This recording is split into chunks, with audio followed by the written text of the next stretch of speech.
अपने बालकों के लिए, अपने पुत्रों के लिए ही तो कर रही हैं ये सब। अब इनकी तो उम्र खूब हो गई है, सब कुछ इनने देख ही लिया।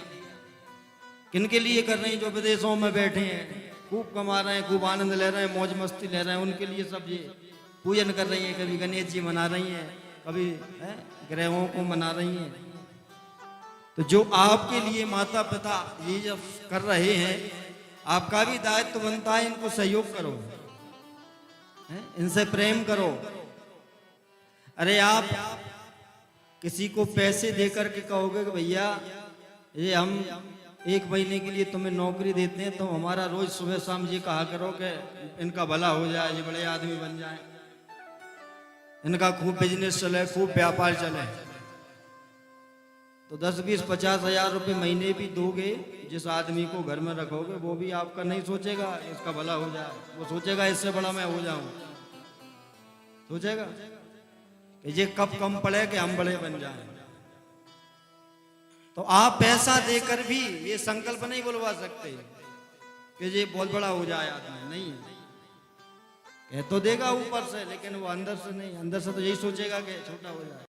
लेकिन ये माँ बाप, माता पिता, भाई बंधु यहाँ सब लगे हुए हैं, ये सब बिना पैसा के, बिना नौकरी के आप सबके लिए ग्रहों को पूज रहे हैं, आप सबके लिए ठाकुर जी का मूल पाठ करवा रहे हैं, पूजन करवा रहे हैं। भाई इनको कोई शारीरिक, मानसिक, आर्थिक कष्ट ना हो। कोई बेटा नहीं कह देते अरे मैया तू रोज ही जो है दान पुण्य के लिए मांगती रहती है। हम तो वृंदावन में मैया कहती है महाराज जी बाहर से कर्ज लेकर के आई हूं वृंदावन में घूमने के लिए,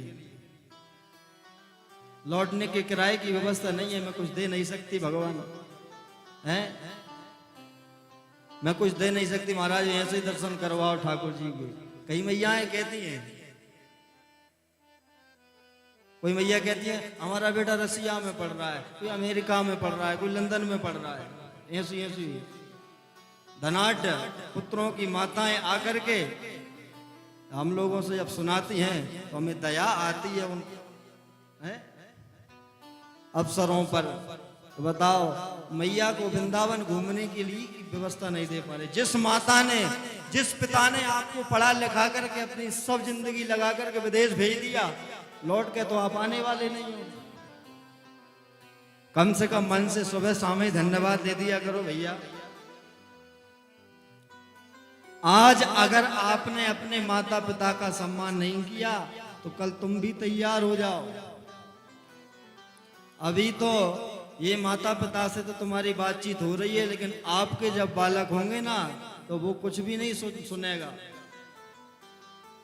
क्योंकि विदेश में जब आपके बालक होंगे, जब वो नौकरी करेगा तो वहां तो रहने की व्यवस्था भी उतनी ही है? अपने यहाँ तो कितना सा आटा मिलता है, वहां तो 2-4 हजार रुपया किलो जो है आटा, सब खाने पीने की व्यवस्था होती है। तो हम जो करते हैं वही फल हमको आगे मिलता है।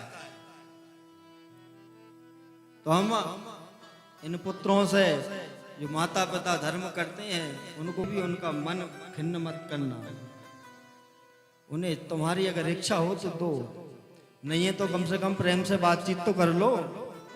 कुछ कुछ तो ऐसे होते हैं महीने भर माता पिता से बातें ही नहीं करते हैं। तो इसलिए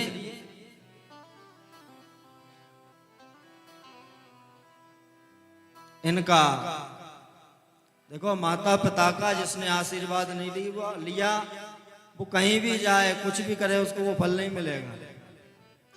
सबसे पहले होती है माता, प्रथम गुरु कौन होती है? माता, फिर पिता, मातृ देवो भवो, पितृ देवो भवो, फिर आचार्य देवो भवो। तीसरे नंबर पर आते हैं आचार्य जी। पहले हमारे घर के माता ही पिता हैं। प्रहलाद जी के तो पिताजी ने मना कर दिया था भगवान का नाम मत लेना, लेकिन प्रहलाद जी फिर भी कह रहे हैं। भगवान ने कहा बेटा क्या चाहिए? प्रहलाद जी ने कहा कि हमारे जो पिता पड़े हैं ना ये नरक में न चले जाए।